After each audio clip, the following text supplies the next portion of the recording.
कई बार हमारा होता है कि हम जब किसी चीज को बताना होता है तो भगवान को ही लेकर आते हैं, अब भूल जाते हैं कि वो प्रभु हैं।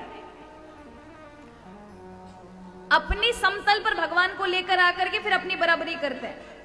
होता नहीं है, राधा रानी को क्या समझते हैं कई लोग, प्रेमिका। और कई बार कहते हुए आपने देखा होगा, अरे उनको प्रेम नहीं मिला, हमें कैसे मिल जाएगा। मतलब उनको भी ऐसा समझ रखा है जैसे प्रेमी प्रेमिका है। समझना होगा कि राधा रानी कोई प्रेमिका नहीं है, शक्ति है भगवान की, आह्लादनी शक्ति है, जिनके द्वारा सारा संसार चलता है, जो ये अलग अलग शक्तियों में विभक्त हैं। राधा उपनिषद में कहा है, अथर्ववेदीय राधा उपनिषद में, कि वही राधा की शक्ति द्रौपदी में है, वही राधा की शक्ति सभी गोपिकाओं में है, वही राधा रानी की शक्ति भगवान की 16,108 पट्ट महिषियों में है, और वही राधा रानी की शक्ति प्रत्येक स्त्री में है, प्रत्येक, क्योंकि वो शक्ति स्वरूपा है।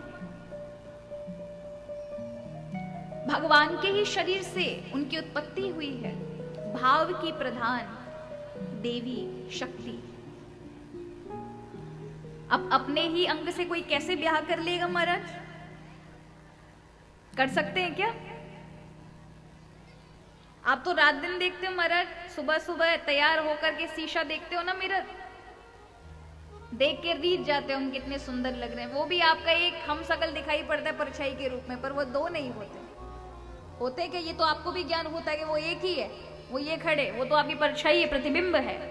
उसी प्रकार भगवान कृष्ण का प्रतिबिंब श्री किशोरी जी हैं। कौन है? भगवान का ही स्वरूप, उनमें अंतर नहीं है। इसलिए जब प्रभु गए मथुरा और द्वारिका की लीला करने, तब ब्रजवासियों के पास कौन था? श्री किशोरी जी, श्री राधा रानी, जिनके साथ होने के कारण भगवान कृष्ण का विरह सताता था, लेकिन किशोरी जी उसे वर्धन करती थी। और ब्रजवासियों ने जो त्याग किया, इसलिए कहते हैं कि हमारे यहां ब्रज में जाओगे तो जय श्री कृष्णा कोई नहीं कहेगा, सब क्या कहेंगे? राधे राधे। उनको पता है हमारी किशोरी जी ने हमारा साथ नहीं छोड़ा।